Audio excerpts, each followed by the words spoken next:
Assalamualaikum warahmatullahi wabarakatuh. Selamat pagi semuanya. Perkenalkan, saya Afina Nadira dengan NIM A1A025100005, Prodi Ekonomi Pembangunan, Fakultas Ekonomi dan Bisnis. Pada kesempatan kali ini, saya akan menjelaskan tentang negara dan konstitusi untuk memenuhi tugas mata kuliah kewarganegaraan. Jadi di sini, hakikat negara adalah entitas politik dengan unsur wilayah, penduduk, pemerintah, dan kedaulatan. Negara memiliki kekuasaan tertinggi dalam wilayahnya dan berfungsi menyelenggarakan kehidupan masyarakat. Teori kedaulatan beragam, termasuk kedaulatan Tuhan, rakyat, negara, dan hukum.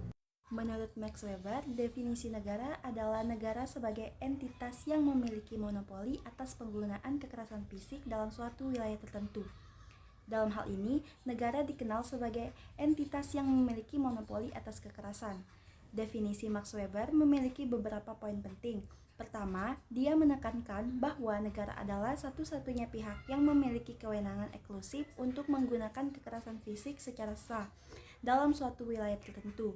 Kedua, Weber juga menggarisbawahi bahwa penggunaan kekerasan oleh negara harus diatur, terstruktur, dan dijalankan melalui institusi yang sah seperti aparat penegak hukum, militer, dan sistem peradilan yang bertindak sesuai dengan hukum prosedur yang telah ditetapkan.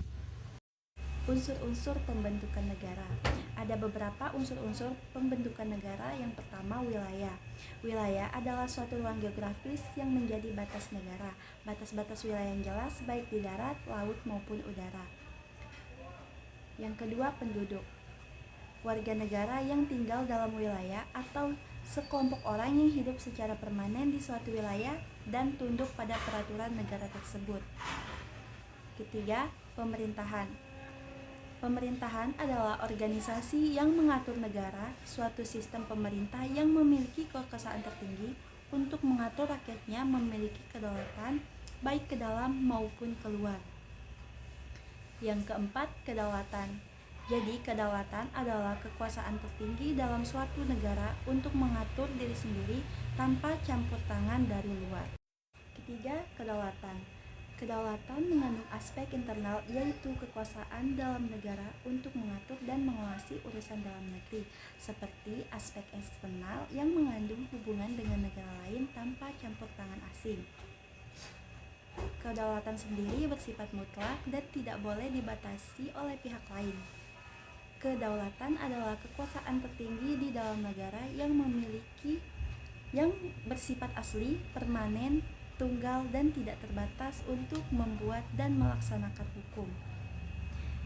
Ada beberapa jenis-jenis teori kedaulatan. Yang pertama, teori kedaulatan Tuhan, yaitu kekuasaan tertinggi berasal dari Tuhan dan diberikan kepada pemimpin negara. Yang kedua, teori kedaulatan raja. Kekuasaan tertinggi berada pada seorang raja yang dianggap wakil Tuhan atau memiliki kekuasaan mutlak. Yang ketiga, teori kedaulatan rakyat. Kekuasaan tertinggi berada di tangan rakyat yang memiliki pemimpin dan wakil rakyat mereka. Yang keempat, teori kedaulatan negara. Kekuasaan tertinggi berada pada negara itu sendiri yang memiliki hak untuk membuat hukum, menjaga ketertiban. Yang kelima, teori kedaulatan hukum. Hukum adalah sumber kekuasaan tertinggi. Pemerintah dan warga negara harus mematuhi hukum yang berlaku. Konsep kedaulatan dan hukum internasional.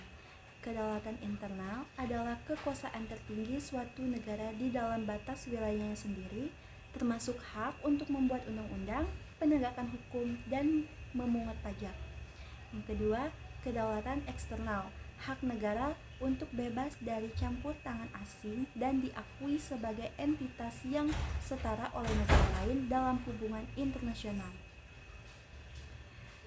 Kedaulatan de facto dan de jure. De facto adalah pengakuan berdasarkan kenyataan yang ada atau fakta yang sungguh-sungguh nyata tentang berdirinya suatu negara tersebut. Kedaulatan de jure adalah penguasaan secara sah menurut hukum. Tujuan negara. Jadi di sini tujuan negara secara umum dapat didefinisikan sebagai sasaran atau cita-cita yang ingin dicapai oleh suatu negara dalam menyelenggarakan kehidupan bernegara. Tujuan ini menjadi landasan filosofis dan ideologis yang mendasari seluruh kebijakan dan tindakan pemerintah dalam mengatur kehidupan masyarakat. Secara lebih spesifik, tujuan negara merupakan arah yang dituju dalam penyelenggaraan negara untuk mewujudkan kesejahteraan dan kebahagiaan bagi seluruh rakyat dan kesejahteraan bangsa. Tujuan negara Indonesia tercantum dalam pembukaan Undang-Undang Dasar 1945 alinea keempat, yaitu yang pertama, melindungi segenap bangsa dan seluruh tumpah darah Indonesia. Yang kedua, memajukan kesejahteraan umum. Yang ketiga, mencerdaskan kehidupan bangsa. Dan yang keempat, ikut melaksanakan ketertiban dunia yang berdasarkan kemerdekaan, perdamaian abadi, dan keadilan sosial. Esensi konstitusi pembatasan kekuasaan. Definisi konstitusi. Jadi, konstitusi itu sendiri adalah landasan hukum tertinggi dalam suatu negara yang mengatur pembentukan, pembagian, dan pembatasan kekuasaan serta hak-hak dasar bagi warga negara. Definisi konstitusi secara terminologis. Konstitusi secara terminologis, kata konstitusi berasal dari bahasa Latin constitution yang berarti penetapan atau pembentukan. Dalam konteks hukum dan ketatanegaraan, konstitusi mengacu pada kumpulan aturan dasar yang mengatur cara-cara negara berfungsi, baik dalam pembentukan lembaga negara maupun pengaturan hak-hak individu dan hubungan antar negara dan rakyat. Definisi historis konstitusi. Secara historis, konstitusi memiliki akar yang sangat panjang dan telah melalui berbagai bentuk dan evolusi sejak masa-masa awal peradaban. Di zaman kuno, pengaturan pemerintahan lebih bersifat adat atau berdasarkan perjanjian lisan. Namun, langkah pertama menuju konstitusionalisme modern dimulai dengan piagam-piagam penting yang menetapkan hak-hak dasar atau pembatasan kekuasaan. Jenis-jenis konstitusi. Konstitusi dapat dibedakan menjadi dua jenis utama, tergantung pada cara dan bentuk pengaturannya. Yang pertama, konstitusi tertulis atau written constitution. Konstitusi yang secara jelas tertulis dalam dokumen formal dan diakui sebagai hukum tertinggi negara. Konstitusi tertulis ini seringkali mencakup seluruh pengaturan dasar yang mengatur kehidupan bernegara. Yang kedua, konstitusi tidak tertulis atau unwritten constitution. Konstitusi yang tidak tertulis dalam bentuk dokumen resmi, tetapi lebih mengandalkan kebiasaan, tradisi, dan preseden hukum yang diterima sebagai dasar hukum negara. Beberapa fungsi utama konstitusi meliputi yang pertama sebagai distribusi kekuasaan, yang kedua hak untuk bebas dari tirani dijamin di sebagian besar konstitusi, ketiga penciptaan keamanan dan keadilan sosial, yang keempat instrumen perubahan dan penyesuaian.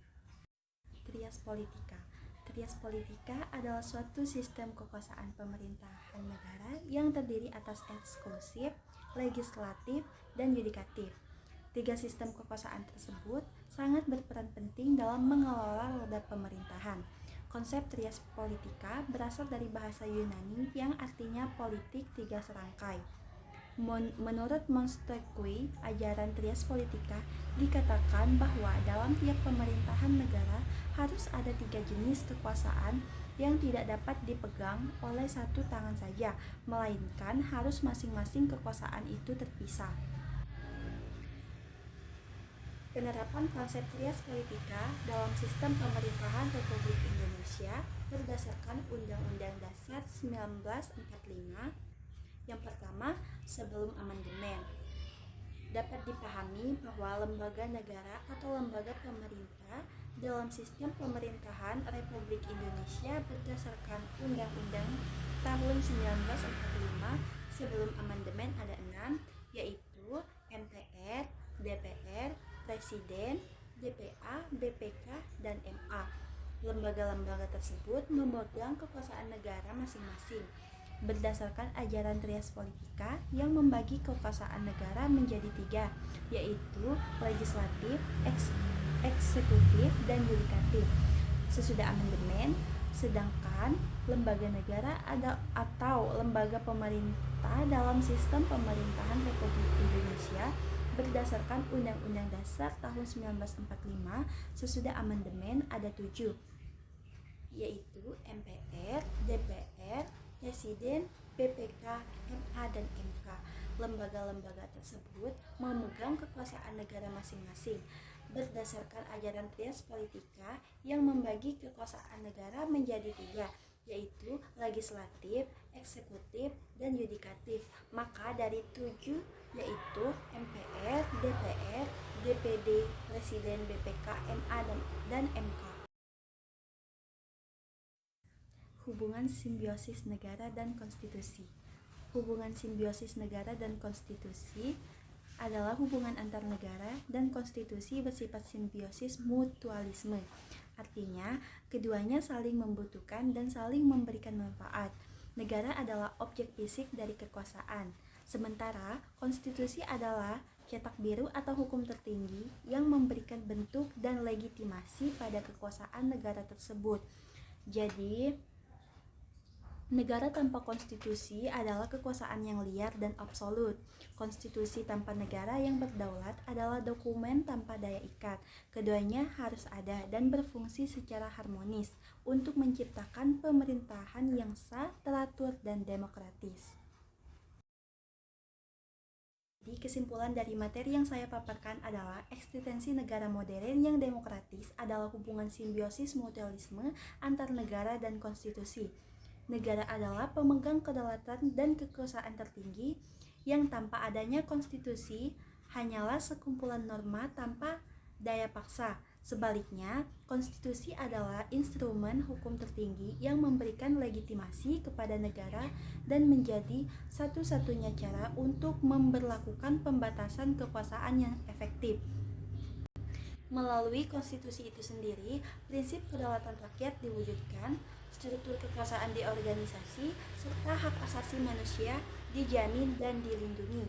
Dengan demikian, konstitusi bersifat sebagai sistem kendali yang esensial mencegah kedaulatan negara merosot menjadi otoritarisme dan memastikan tercapainya negara hukum.